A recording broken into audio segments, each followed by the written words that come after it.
dalam channel Menggemakan Tauhid, Menebar Sunnah. Bismillahirrahmanirrahim. Assalamualaikum warahmatullahi wabarakatuh. Alhamdulillah, wassalatu wassalamu ala rasulillah wa ala alihi wa ashabihi wa salama tasliman katsira ma ba'du. Alhamdulillah, jamaah sekalian kepada Allah Subhanahu wa taala. Puji syukur kita panjatkan kepada Allah Subhanahu wa taala atas limpahan nikmat yang begitu banyaknya yang Allah Subhanahu wa taala karuniakan kepada kita semua, sehingga kita dapat berkumpul di salah satu masjid dari masjid-masjid Allah Subhanahu wa taala dalam rangka mengharapkan ampunan Allah Subhanahu wa taala dan keridhaannya.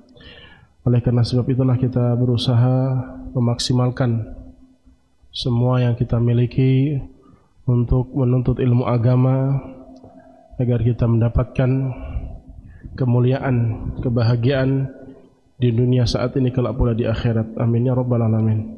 Salawat serta salam semoga Allah Subhanahu wa taala senantiasa mencurahkan kepada baginda Nabi kita tercinta Nabi Muhammad sallallahu alaihi wasallam.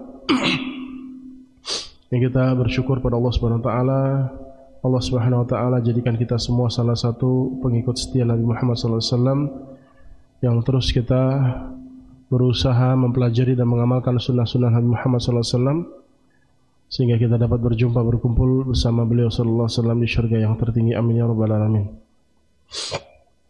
Alhamdulillah, pada kesempatan kali ini insyaallah akan kita bawakan pembahasan yang sangat penting untuk kita ketahui, wajib untuk kita pelajari, hakikat tentang keimanan seseorang.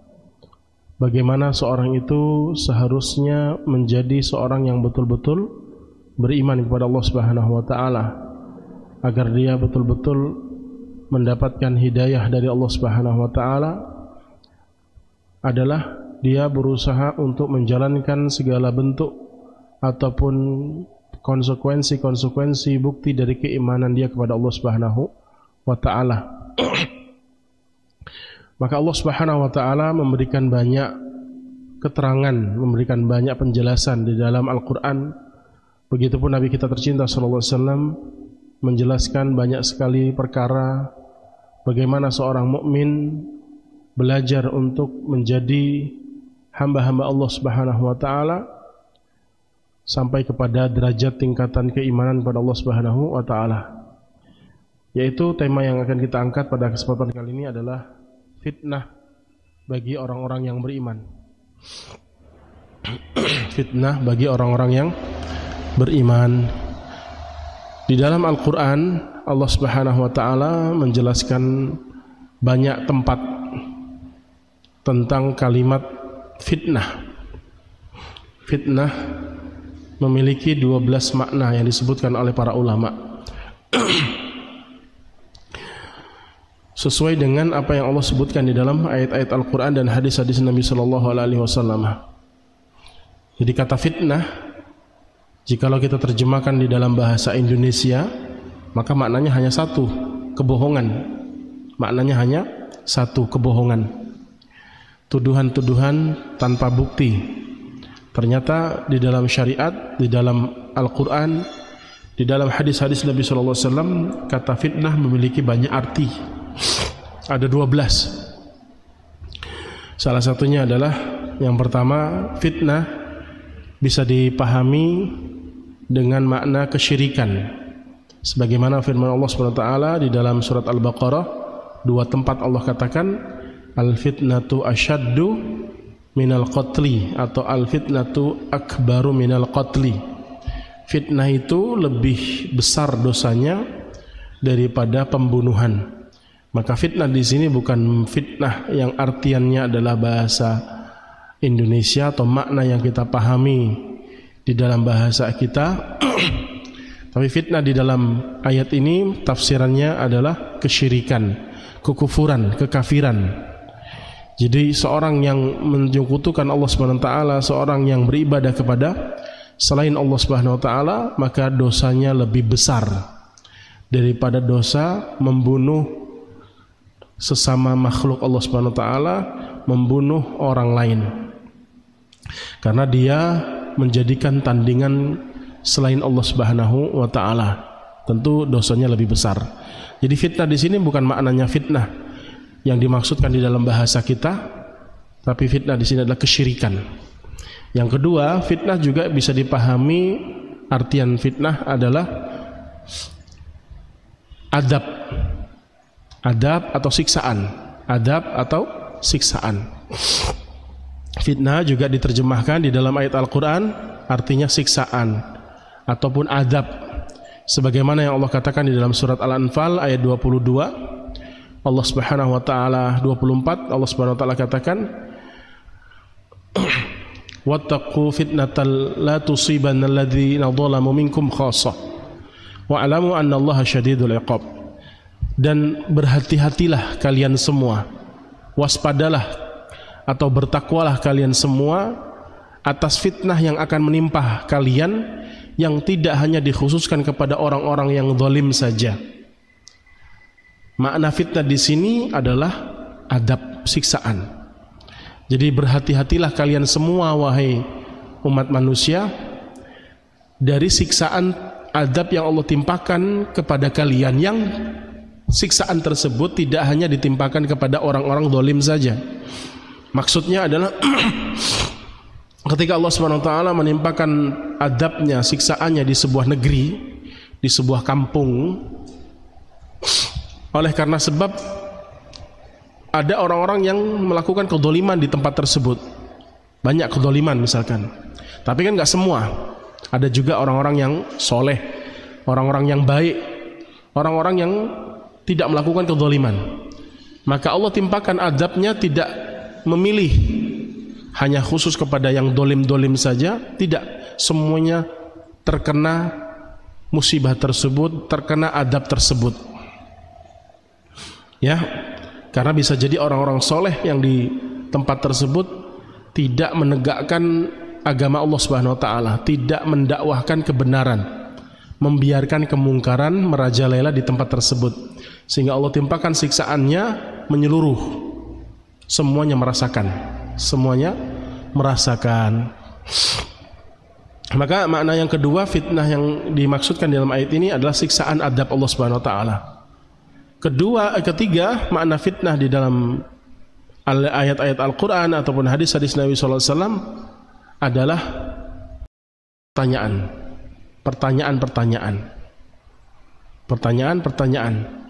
Jadi ketika Nabi SAW menyebutkan fitnah kubur, itu artiannya adalah pertanyaan alam kubur, pertanyaan alam kubur. Fitnatul qabri, fitnah kubur maksudnya adalah pertanyaan-pertanyaan malaikat mungkar dan nakir, yang satu hitam dan yang satu biru. Nah, pertanyaan mungkar nakir ini kepada seluruh manusia yang meninggal dunia, yang soleh ataupun yang tidak soleh, bentuknya disebut dengan fitnah. Jadi pertanyaan. Makna yang ketiga artinya adalah, makna fitnah yang ketiga adalah pertanyaan-pertanyaan. Yang keempat, makna fitnah disebutkan juga artiannya adalah musibah atau ujian, godaan. Musibah, godaan, ujian yang ditimpakan oleh Allah SWT kepada semua orang, terkhusus kepada orang-orang yang beriman kepada Allah SWT. Contohnya surat Al-Anbiya ayat 35. Contohnya surat Al-Anbiya ayat 35. Kullu nafsin dha'iqatul maut wa lanabluukum bisyarri wal khairi fitnah. Dan semua yang bernyawa pasti akan mati, dan sungguh kami betul-betul telah menimpa keburukan, ujian kepada kalian berupa keburukan ataupun kebaikan sebagai fitnah. Jadi Allah sendiri mengatakan fitnah. Wa ilaina turja'un, dan hanya kepada kamilah kalian semua dikembalikan. Ya. Jadi ada 12, gak mungkin saya sebutkan semuanya. Ada 12. 4 yang sudah kita sebutkan. Intinya kata fitnah di dalam syariat Islam disesuaikan makna yang diinginkan oleh Allah dan Rasulnya SAW di setiap ayat-ayat yang Allah sebutkan ataupun hadis-hadis yang Nabi SAW sebutkan. Sesuaikan dengan tafsirannya seperti apa. Kata fitnah itu mau dibawa ke makna apa dari 12 makna tersebut. Nah, pembahasan kajian kita pada kesempatan kali ini adalah makna yang keempat, ujian, godaan, musibah. Ya, untuk orang-orang yang beriman, untuk orang-orang yang beriman.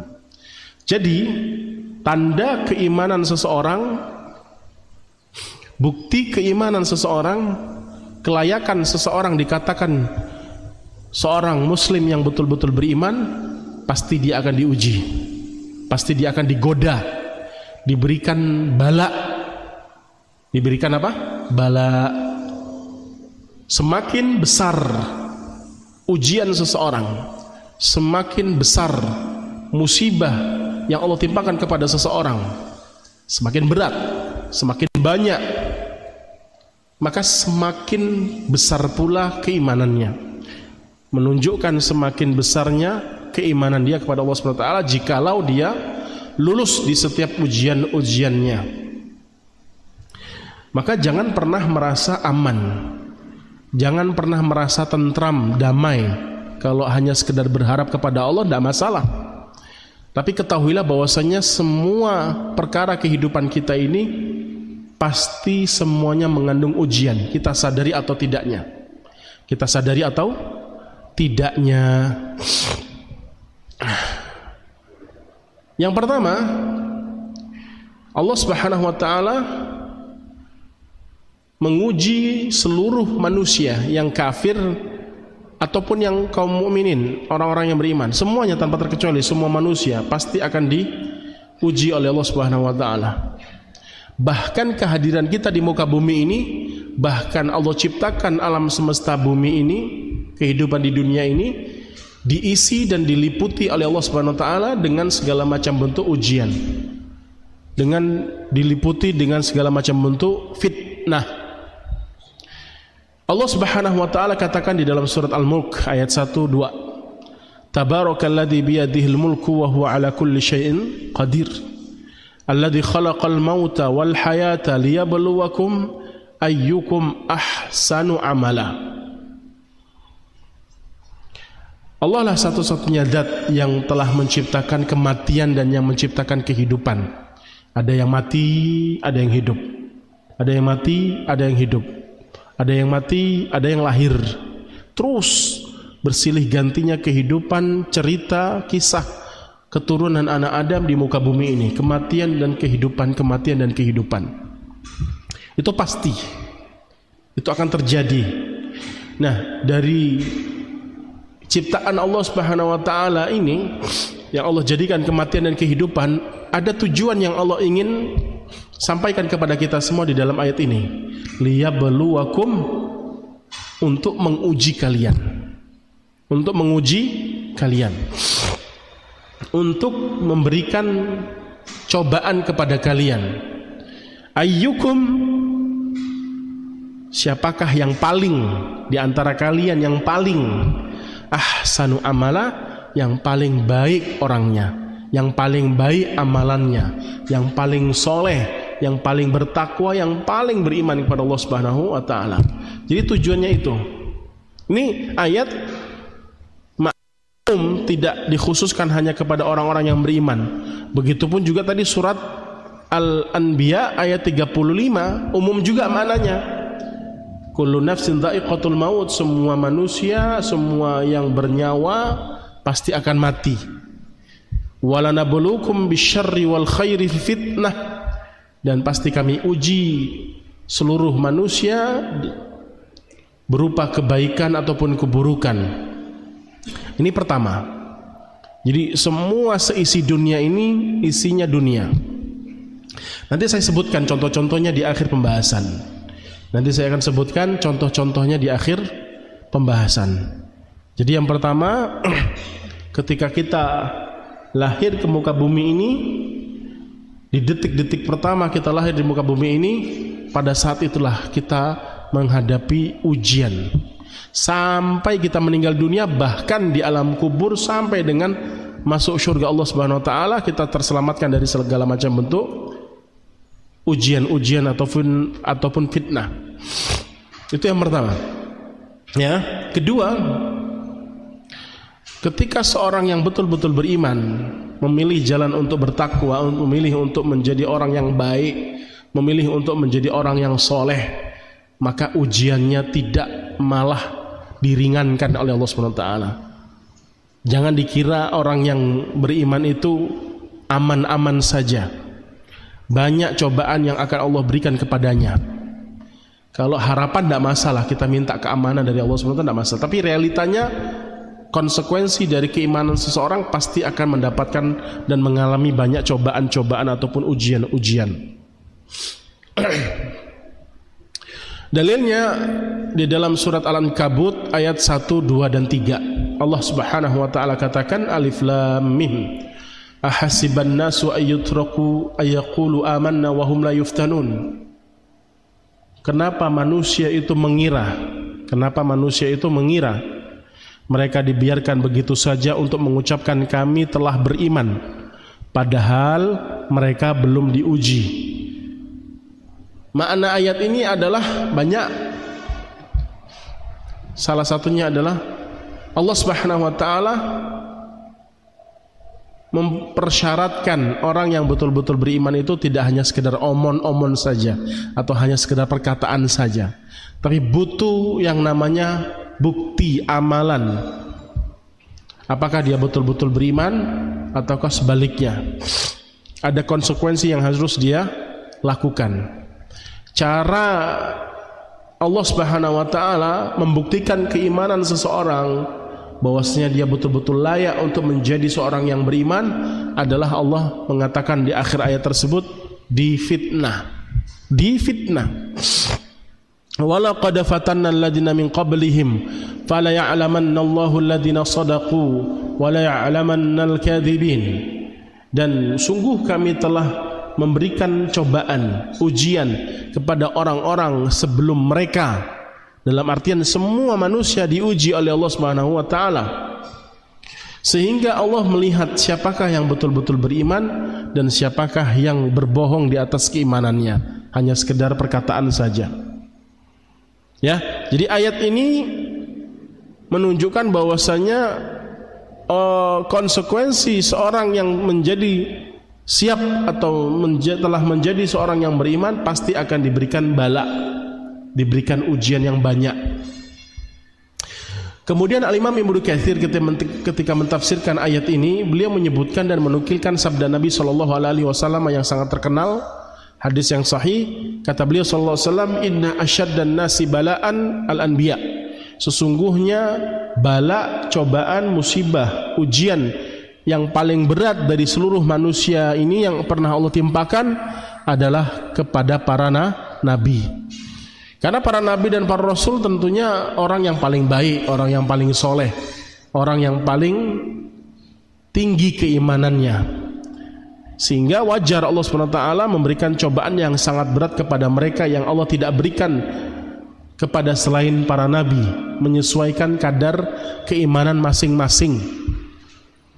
Sumal amsal fal amsal. Kemudian berikutnya. Maksudnya adalah ujian yang terbesar hanya Allah berikan kepada para nabi dan para rasul.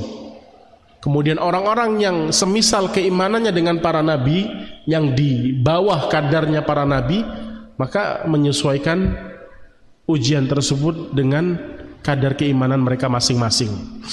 Jadi jamaah sekalian dari Allah Subhanahu wa taala, maka kita jangan pernah merasa aman dari ujian yang akan Allah berikan kepada kita semua ketika kita menyandang status gelar sebagai seorang yang betul-betul beriman kepada Allah Subhanahu wa taala. Ya. Ketika kita menyadari bahwasanya keimanan itu butuh yang namanya bukti, konsekuensi, maka kita berusaha untuk menggapainya, berusaha untuk melewati ujian-ujian tersebut. Nah, itu sekelumit gambaran dari dua bagian bahwasanya Allah SWT akan menguji kita semua seluruhnya tanpa terkecuali. Kedua, terkhusus orang-orang yang beriman semakin beratlah ujian mereka. Di dalam riwayat Imam Ahmad, Nabi sallallahu alaihi wasallam mengatakan, "Ad-dunya sijnul mu'min wa jannatul kafir." Sesungguhnya dunia ini surganya buat orang-orang kafir. Dunia ini surganya buat orang-orang kafir, karena mereka bebas sebebas-bebasnya untuk melakukan apapun yang mereka kehendaki. Adapun dunia ini untuk orang-orang mukmin adalah sebagai penjara. Sebagai penjara, bahasa Nabi, penjaranya orang-orang yang beriman. Maksud dari penjaranya orang-orang beriman adalah darul bala, ujiannya untuk orang-orang yang beriman. Mereka diperintahkan ini, diperintahkan itu, dilarang untuk melakukan ini, dilarang untuk melakukan itu. Jadi seakan-akan aturan yang membuat mereka ini, syariat yang membuat mereka ini apa? Membuat mereka tidak sebebas seperti orang-orang kafir. Sehingga dunia ini memang tujuannya diciptakan oleh Allah SWT khusus untuk orang-orang yang beriman sebagai cobaan ujian. Bahkan bahasa Nabi tadi sebagai penjara. Namanya penjara ya nggak enak. Ya, ini pembahasan yang pertama. Pembahasan yang kedua, kita akan mengkerucut pembahasan kajian kita tentang fitnah untuk orang-orang yang beriman, yaitu contoh kasus, contoh ataupun kasus yang Allah Subhanahu wa taala sebutkan dari fitnah ujian yang Allah timpakan kepada orang-orang yang beriman. Sebelum saya sampaikan poin-poinnya, contoh-contoh kasusnya, saya ingin tegaskan kembali bahwasannya kalau Anda ingin menyandang status orang-orang yang beriman, dan status orang yang beriman itu adalah status label di mana dia betul-betul akan mendapatkan surga Allah Subhanahu wa taala. Jadi jangan dianggap remeh ketika seorang itu sudah naik derajat, statusnya adalah seorang yang beriman, bukan hanya sekedar seorang muslim saja. Maka Allah Subhanahu wa taala betul-betul menjamin dia untuk masuk surga. Pasti orang yang beriman dijamin masuk surga. Tapi kalau dia tidak beriman kepada Allah Subhanahu wa taala, hanya sekedar ikut-ikutan saja, Islam tidak sampai ke dalam hatinya, maka tidak ada jaminan masuk surga. Paham ya? Jadi pembahasan kita ini nggak ringan, berat, dalam artian perkara ini penting. Maka ketika kita memahami betul apa yang saya sampaikan, maka kita berusaha untuk mendapatkan ke surga Allah SWT, mendapatkan kebahagiaan yang hakiki di dunia saat ini, kelak pula di akhirat. Ya, maka sadari betul bahwasanya jikalau kita ingin menjadi orang yang beriman dan naik kepada derajat tertinggi dari kedudukan yang tinggi orang-orang yang beriman, maka kita bersiap-siap untuk digoda, diuji oleh Allah Subhanahu wa taala. Sekarang kita masuk ke contoh fitnah yang Allah timpakan kepada orang-orang yang beriman. Ada dua. Pertama, fitnah ujian ketika mereka diuji untuk mentaati Allah Subhanahu wa taala dan Rasulnya sallallahu alaihi wasallam. Dalam artian gini, banyak sekali syariat-syariat Allah Subhanahu wa taala dari perintah ataupun larangan. Maka mereka diuji untuk melakukan sesuatu atau meninggalkan sesuatu sesuai dengan koridor syariat. Nah, ini ujian. Ada yang sanggup, ada yang nggak sanggup, padahal dia mampu. Kalau nggak mampu ya nggak masalah. Dia mampu, tapi dia tidak lakukan. Maka dia gagal dalam ujian yang Allah berikan kepada mereka untuk mentaati Allah Subhanahu wa taala dan Rasulnya sallallahu alaihi wasallam. Paham ya? Contoh real lagi, misalkan seseorang diperintahkan untuk sholat, Padahal waktunya pas enak-enak untuk istirahat, untuk tidur. Salat apa? Subuh. Diuji di situ dia. Mau nggak dia berhasil dari ujian tersebut, atau maukah dia ingin lulus dari ujian tersebut, ujian ibadah tersebut? Pun pada dasarnya godaannya berat. Kemudian dia bangun, dia hilangkan semua hasrat dia untuk beristirahat di waktu subuh misalkan, demi untuk menjalankan perintah Allah Subhanahu wa ta'ala, maka secara otomatis dia telah lulus, berhasil melewati ujian ini, ujian untuk beribadah kepada Allah Subhanahu wa ta'ala. Contoh lagi, seseorang punya harta, diuji oleh Allah Subhanahu wa ta'ala, mau atau tidak dia mentaati Allah Subhanahu wa ta'ala dan Rasulnya sallallahu alaihi wasallam dalam rangka amanah harta yang Allah berikan. Mau nggak dia untuk mensedekahkan atau menunaikan zakat, mengeluarkan harta zakat dari harta yang dia miliki? Walaupun pada dasarnya harta itu kita sepakat manusia sangat mencintainya. Allah katakan dalam surat Al-Fajr ayat 21, wa tuhibbunal mala hubban jamma. Manusia ini dikodratkan oleh Allah Subhanahu wa taala mencintai harta, mencintai dunia, mencintai uang dengan sangat mencintai, betul-betul sangat dicintai. Harta itu sesuatu yang paling dicintai oleh manusia.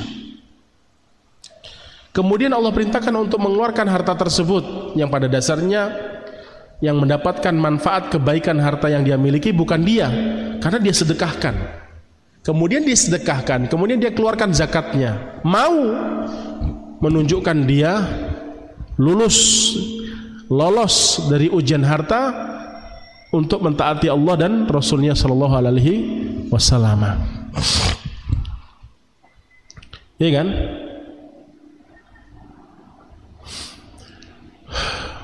Maka dia lebih memilih Allah Subhanahu wa taala daripada hartanya, daripada dunianya. Maka pada saat itu dia terselamatkan dari fitnah ketika beribadah kepada Allah Subhanahu wa taala. Dia diuji untuk melakukan kemaksiatan, tertarik untuk melakukan kemaksiatan. Enak ya. Maksiat itu pada dasarnya enak. Nggak ada maksiat itu nggak enak. Pasti semua orang tertarik untuk melakukan maksiat. Ada hati yang terus memanggil-manggil untuk melakukan kemaksiatan tersebut. Bahkan Rasulullah SAW mengatakan dalam riwayat Tirmidzi, huffatin naru bisyahawat. Neraka itu diselimuti dengan sesuatu yang dicintai, sesuatu yang disenangi. Wa huffatil jannatu bil makarih. Kalau surga diliputi dengan sesuatu yang dibenci. Tergerak dia untuk melakukan kemaksiatan, misalkan nyuri, ya, membunuh, misalkan berzina dan seterusnya, tertarik. Tapi dia tolak semua ajakan-ajakan hawa nafsu yang buruk tadi, hawa nafsu syaitaniyah, demi mentaati Allah Subhanahu wa taala. Maka dia lulus dari sisi ini. Paham ya? Allah Subhanahu wa taala sebutkan beberapa contoh ini di dalam surat Al-Anfal ayat 20, dari ayat 20, ayat 24, 28. Allah Subhanahu wa taala katakan, ya ayyuhalladzina amanu athi'ullah. Jadi maknanya, kalimatnya sama. Wahai orang-orang yang beriman, taatilah Allah dan taatilah Rasul. Ya ayyuhalladzina amanu athi'ullaha war rasul. Itu di ayat ke-20, Al-Anfal 20. Al-Anfal ayat 24, ya ayyuhalladzina amanu stajibu lillahi walir rasuli idza da'akum lima yuhyikum. Wahai orang-orang yang beriman, ya, penuhilah panggilan Allah dan panggilan Rasulnya. Maksudnya ajakan Allah dan ajakan Rasulnya. Di ayat ke-27 Al-Anfal, ya ayyuhalladzina amanu la takhunullaha war rasula wa takhunu amanatikum wa antum ta'lamun. Wahai orang-orang yang beriman, janganlah kalian mengkhianati Allah dan Rasulnya, dan jangan mengkhianati amanah yang diembankan kepada kalian. Intinya 3 ayat di dalam surat Al-Anfal 20, 24, 27 menunjukkan bahwasanya perintah untuk mentaati Allah dan Rasulnya sallallahu alaihi wasallam. Nah, di ayat ke-28 surat Al-Anfal 28 Allah katakan setelah itu, wa'alamu annama amwalukum wa auladukum fitnah. Jelas? Wa'alamu annama amwalukum wa auladukum fitnah wa annallaha indahu ajrun azim. Ketahuilah, Allah simpulkan dari apa yang Allah sebutkan sebelum-sebelumnya. Ketahuilah, harta-harta kalian, anak-anak kalian, dalam ayat lain istri-istri kalian adalah fitnah. Adalah apa? Fitnah. Jelaskan ya. Jadi Allah sendiri yang membahasakan fitnah di dalam ayat ini agar kita tahu harta, anak keturunan, dunia ini, pasangan istri kita, suami kita juga termasuk fitnah. Itu semua fitnah. Fitnah apa maksudnya di sini? Dapat memalingkan seseorang dari ketaatan kepada Allah SWT, daripada ketaatan pada Rasulullah SAW.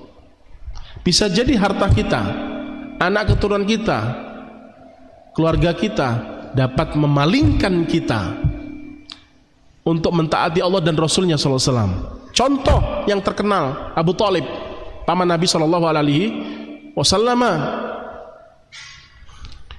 Padahal Abu Thalib itu sudah tertarik sekali untuk mengucapkan kalimat la ilaha illallah, untuk masuk Islam.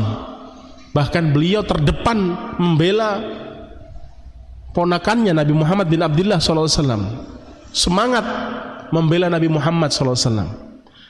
Dan ada ketertarikan Abu Thalib untuk masuk Islam. Besar ketertarikan Abu Thalib masuk Islam. Di detik-detik wafatnya Abu Thalib,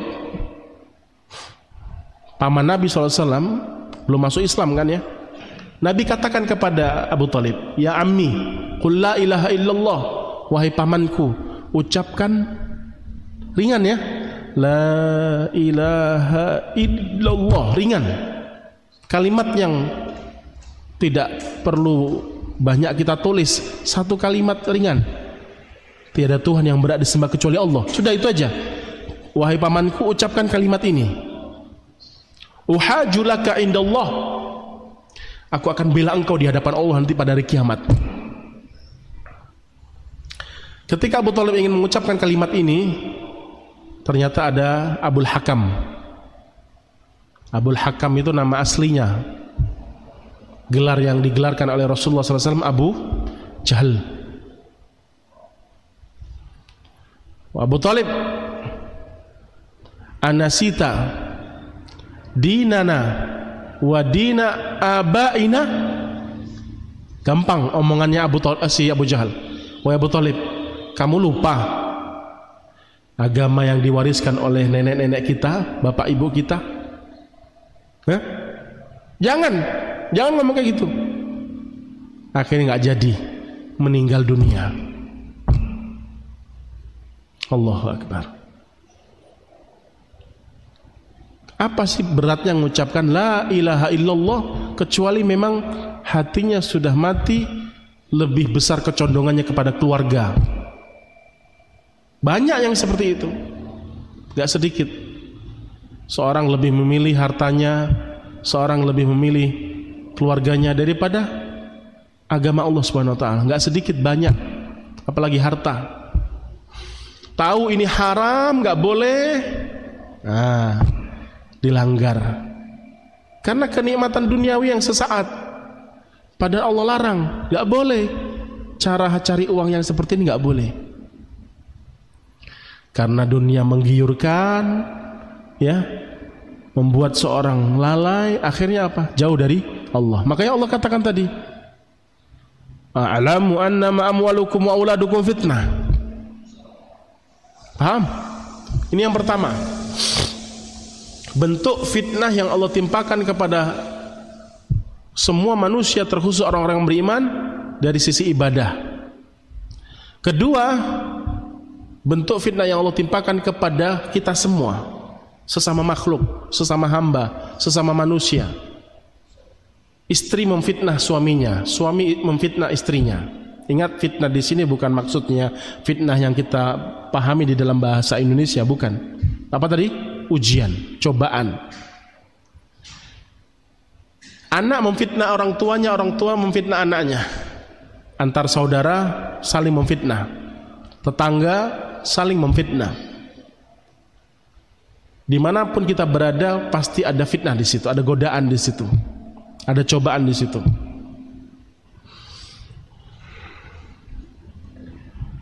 Maknanya banyak. Pertama, surat Al-Anbiya tadi 35.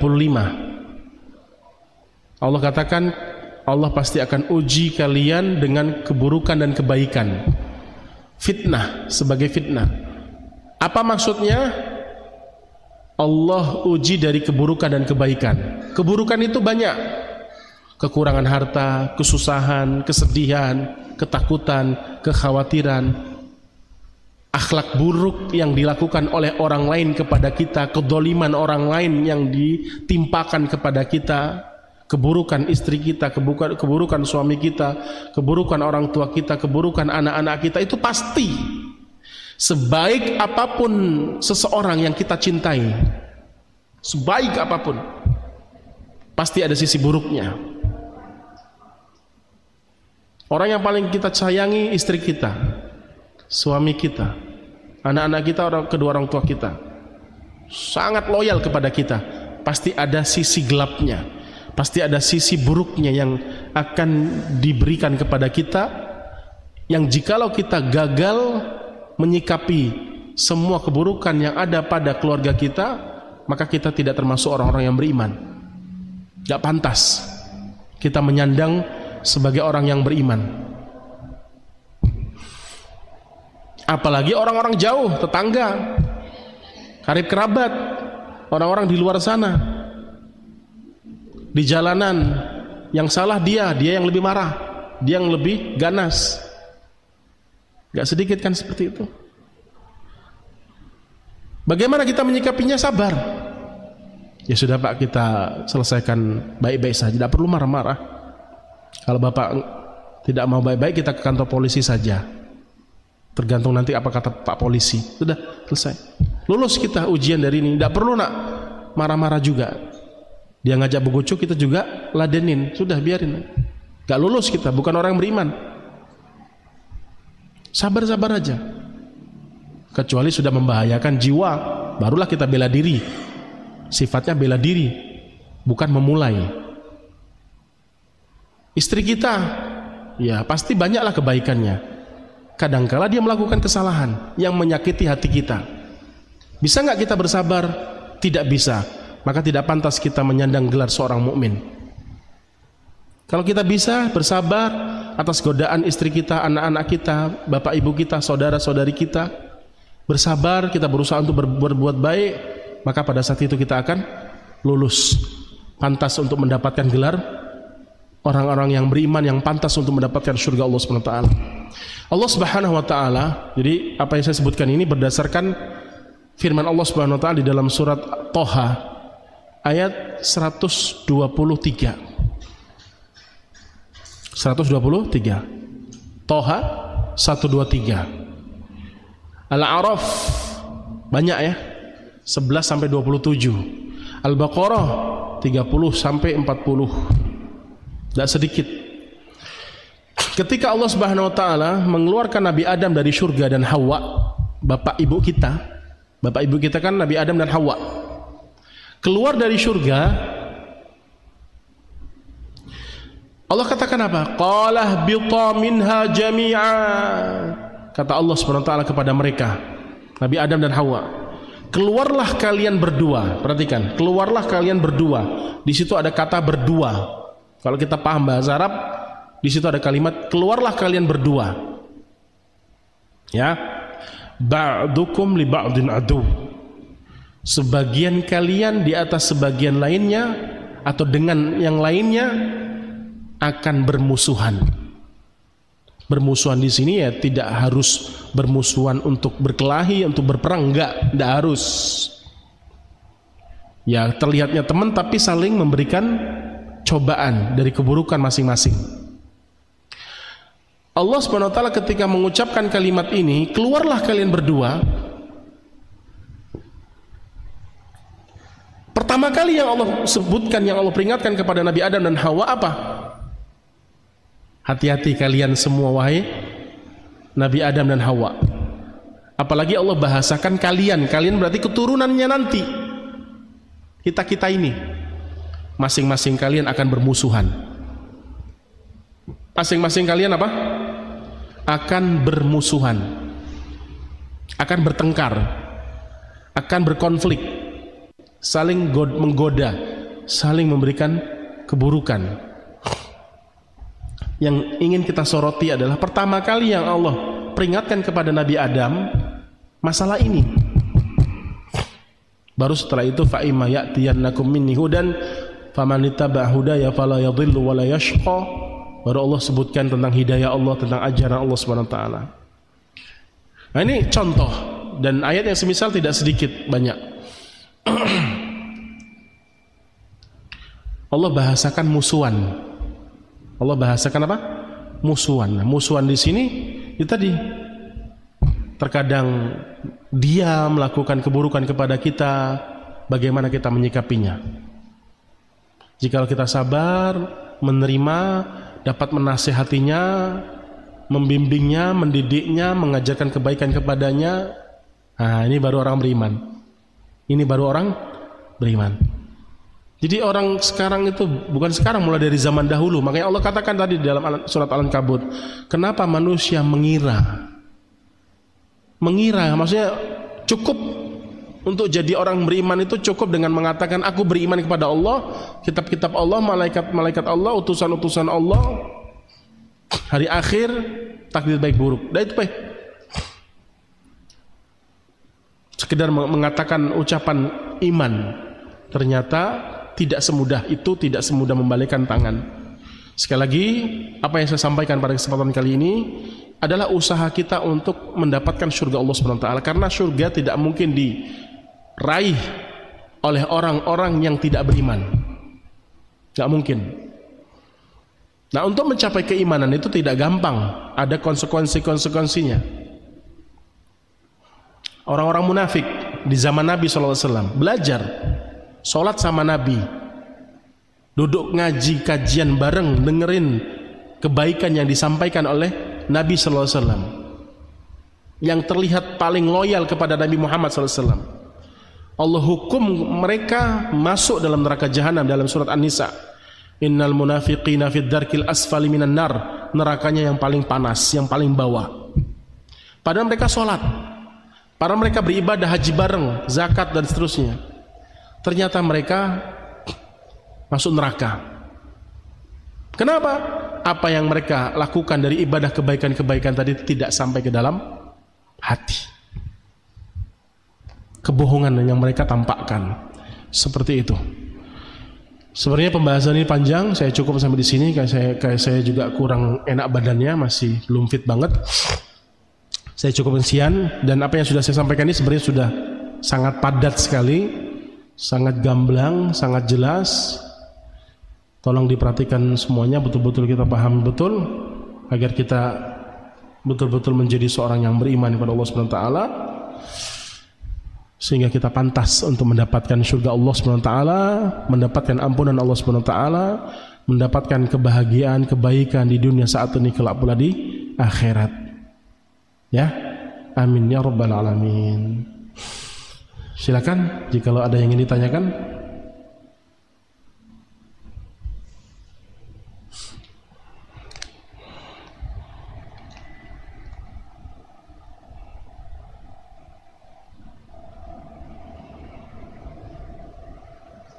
Ya, silakan.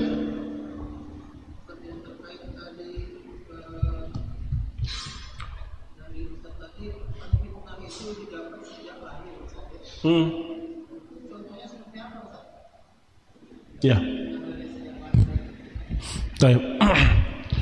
Satu, dunia ini semuanya fitnah.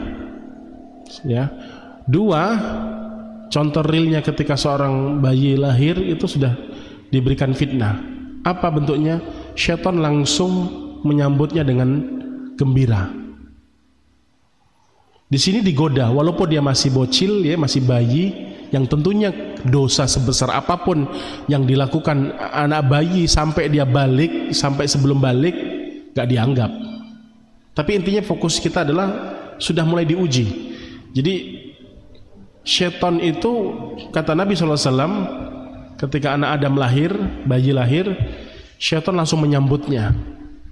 Syaitan langsung menyambut bayi tersebut. Mohon maaf, bukan hanya ketika lahir saja, si bayi belum lahir itu sudah digoda oleh syaitan. Apa doanya ketika Nabi SAW mengajarkan kepada suami dan istri ketika melakukan hubungan suami istri?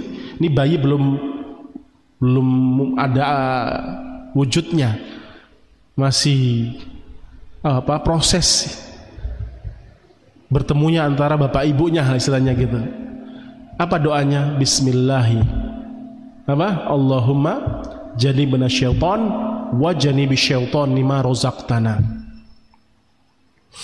Ya Allah, jauhkanlah dari kami syaitan, dan jauhkanlah syaitan, jauhkanlah keturunan kami, anak kami dari syaitan.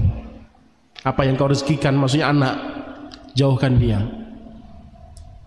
Jadi dari sisi itulah bahwasanya seorang manusia ketika lahir dia sudah mulai digoda dan digoda. Itu lebih kepada godaan syaitan. Oleh karena sebab itulah juga ketika dia masih bayi, ketika dia belum bisa membaca doa, Nabi berdoa kepada Allah untuk kedua cucunya, Hasan dan Husain. Apa doa Nabi kepada mereka berdua, cucunya Nabi, yaitu dari Ali bin Abi Thalib, dari Fatimah anak putri beliau, u'idukuma. Jadi kata Nabi minta kepada Allah perlindungan untuk anak ini sebenarnya nggak bisa baca doa, masih bocil, masih bayi. Kemudian Nabi yang mendoakan, u'idukuma, aku minta perlindungan kepada Allah untuk kalian berdua, Hasan Husain, anaknya Ali bin Abi Thalib. Bi kalimatillahi tammah, dengan kalimat-kalimat Allah yang sempurna. Min kulli ainin lamah, dari mata-mata yang buruk, pandangan-pandangan orang yang buruk. Ini juga fitnah. Jadi terkadang seorang bayi, seorang anak ketimpa musibah, sakit atau apa, itu nggak mesti karena virus alam ya, nggak. Tapi mata-mata manusia yang benci, yang keji, disebut dengan ain, penyakit ain. Min syarri hasidin idza hasad. Makanya Nabi mengatakan, aku berlindung kepada Allah untuk kalian berdua dari mata-mata yang hasad, yang buruk, yang bisa melukai anak-anak. Wa min kulli syaitanin hamah, dan dari godaan-godaan syaitan. Nah, seperti itu.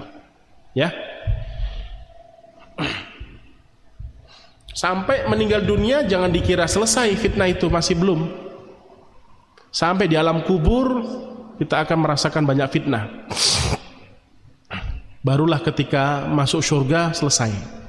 Sampai perjalanan menuju surga juga banyak fitnah nanti, banyak ujian. Jadi kalau sudah masuk surga baru aman. Itu. Kalau sudah masuk surga terhindar dari segala macam bentuk fitnah. Gitu. Allah Ta'ala alam. Coba ya.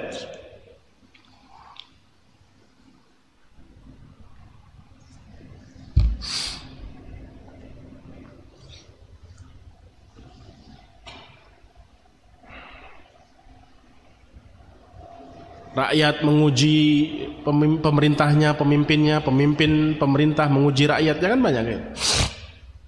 Nah, jadi hati-hati dan kita sabar. Kita hadapi dengan ketentuan syariat. Jadi jangan pernah merasa aman dari fitnah. Kalau kita merasa aman dari fitnah pasti kalah. Kalau kita merasa khawatir, takut, pasti kita berusaha untuk menjauhinya dan berusaha untuk melawannya. Ada pertanyaan? Masya Allah. Bismillah, Ustaz mohon penjelasannya. Bila ada dua orang berselisih ketika akan didamaikan, salah satunya tidak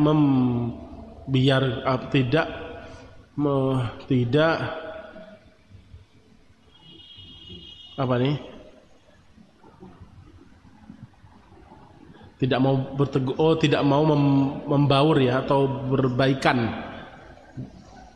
tidak mau bertegur sapa, yang satunya lagi mau damai, mau berdamai. Apalagi yang mau berdamai bilang mengucapkan salam, lupa yang tidak mau menjawab salam gitu ya. Ya, paham saya jawabannya. Pertanyaannya? Nabi SAW dalam riwayat At-Tirmidzi, Imam Ahmad mengatakan, salah satun la turfa'u salatuhum fauqa ru'usihim shibra. Ada 3 golongan yang solatnya tidak diangkat oleh Allah SWT walaupun 1 jengkal. Jadi amalan ibadah kita ini dilaporkan oleh malaikat-malaikat Raqib dan Atid ke langit, ke hadapan Allah SWT. Antara asar ke maghrib dan antara subuh ya. Subuh sebelum syuruk. Sebagaimana yang Allah firmankan dalam surat Fatir ayat 10, ilaihi yas'adu kalimut thayyibu wal amalu soleh. Jadi amalan soleh itu naik ke hadapan Allah SWT, dilaporkan. Nah, hadis ini menyebutkan kepada kita semua bahwasanya ada orang-orang yang tidak diterima sholatnya, tidak diangkat, itu maksudnya tidak diterima oleh Allah SWT, ditolak. Kalau sholat seseorang tidak sah, tidak diterima, dosanya double. 1, dia tidak sedang menyelesaikan kewajiban. 2, masih ada tanggungan kewajiban yang dia tidak tunaikan. Oleh karena sebab itulah ditolak. Ada 3 golongan. 1, dihafalin ya, agar sholat kita betul-betul diterima. Jadi bukan hanya rukun syarat wajib-wajib sholat saja yang kita kerjakan. 1, golongan pertama, rajulun amma qauman wa hum lahu karihun. Ada seseorang yang dibenci oleh kebanyakan orang, apalagi pemimpin, skala kecil atau skala besar. Jadi ada seseorang yang dibenci banyak orang. Kalau yang membenci 2, 3, 4 wajar. Semua orang pasti tidak luput dari kebencian orang lain. Tapi yang membenci dia ini mayoritas, bahkan 99,99%. Menunjukkan kedoliman dia besar. Nah, menunjukkan kedoliman dia besar. Maka sholatnya ditolak, tidak diterima. 2, akhwani mutasariman. 2 saudara yang tidak tegur sapa. Saudara kandung atau saudara se-Islam. Kata Imam Al-Munawi, semua makna saudara. Tidak bertegur sapa, musuh-musuhan, apalagi ini saudara kandung. Na'udzubillah, enggak diterima salatnya. Yang ketiga, imra'atun batat wa zawjuha sakhitun. Seorang istri yang tidur cantik, tidur lelap, sementara dia tahu suaminya masih marah, gak mau baikan dengan suaminya. Maka sholat perempuan ini, istri ini tidak diterima. Kalau 1, 2 umum, laki-laki atau perempuan. Kalau yang ketiga khusus untuk yang perempuan atau seorang istri. Nah, jadi kondisinya mengerikan, sholatnya gak diterima. Terakhir jawaban saya adalah ketika seorang, maka diizinkan oleh Nabi SAW 3 hari. Kalau kita mau tidak tegur sapa dengan orang lain sebagai peringatan, pelajaran bagi dia, jangan lebih dari 3 hari. Nabi menghalalkan 3 hari. Lebih daripada 3 hari, 3 hari 3 malam, haram, harus berteguran. Nah, kalau kita sudah ingin berdamai, kita sudah melakukan banyak usaha-usaha, ternyata dia masih mau bermusuhan. Kita sudah minta maaf, dia masih ngambek, marah, nggak mau menyambung tali silaturahim. Insya Allah kita terselamatkan dari ancaman-ancaman tadi, karena kita tidak bisa memaksakan hati orang lain. terserah dia gitu. Intinya kita punya niat baik untuk berbaik dengan mereka, menyambung hubungan rahim, apalagi keluarga kan ya. Maka kita berlepas diri dari kesalahan mereka yang memusuhi kita, asalkan kita betul-betul niat tidak mau bermusuhan lagi. Seperti itu. Maka ya kita biarkan, kita tetap salam, kita sikapi dengan sikap yang baik, jangan malah ikut-ikutan marah juga, seakan-akan tidak dihargai kebaikan kita atau niat baik kita. Masa bodoh lah pokoknya. Kita beramal, kita berbuat baik bukan karena orang lain, tapi karena Allah Subhanahu wa taala. Dia mau baik, mau buruk, silakan. Karena kita beramal bukan karena orang lain berbuat baik kepada kita atau berbuat buruk kepada kita, tapi kita berbuat baik karena Allah. Seperti itu cukup? Alhamdulillah, itu saja. Semoga yang sedikit ini bermanfaat. Wa akhiru da'wana alhamdulillahirabbil alamin. Assalamualaikum warahmatullahi wabarakatuh.